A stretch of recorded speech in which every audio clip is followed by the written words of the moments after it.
একটা কাজ যতক্ষণ না আমার মন মতো হয় আমার সারা রাত যেন ঘুমই হয় না। সেদিন এইরকমই কিছু ঘটেছিল আমার সাথে, তো তোমাদেরকে বলি। আমার ঘরে কার্ডবোর্ড আর পিস্তা বাদামের খোসা দিয়ে এটা বানানো ছিল, তোমরা আগেই দেখেছো হয়তো ভিডিওতে। তো ভাবলাম এটাতে নতুন কিছু করি, তাই একটু ফুলগুলোকে লাল করে দিচ্ছিলাম। আর মাম্মাম দেখো আমার সাথে বসে আমার কাজ দেখছিল আর বলছিল, মা কি করছো তুমি, আমি কি কিছু হেল্প করে দেবো? আমি বলছি, না মা, তুমি টিভি দেখো, আমি বানাই এটা। তো ধীরে ধীরে শুরু করলাম কাজ। প্রথমে তো ফুলটাকে লাল কালার করেছিলাম, তো মনটা মানে মানছিলই না আমার। তবুও করে যাচ্ছি, ভাবছি দেখি করে দেখি কেমন হয় না।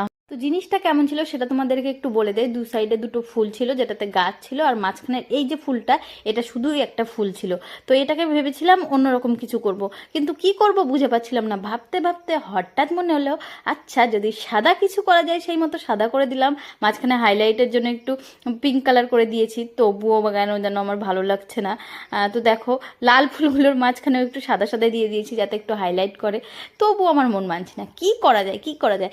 এবার সাইড দিয়ে বর্ডার করে দিলাম একটু লাল করে। এটা বেশ ভালোই লাগছিল, তবুও যেন আমার রাতে ঘুম আসছিল না। পরের দিনে আমি এটা করেছি, দেখো পুরো ফুলটাগুলোকে সাদা করে দিয়েছি। এইবার আমার মনে শান্তি হয়েছে। আর একটা কথা বলে না, সাদা হলো শুভ্রতা, শান্তির প্রতীক, সেজন্যই সাদা করে আমার মনটা এবার শান্তি হয়েছে।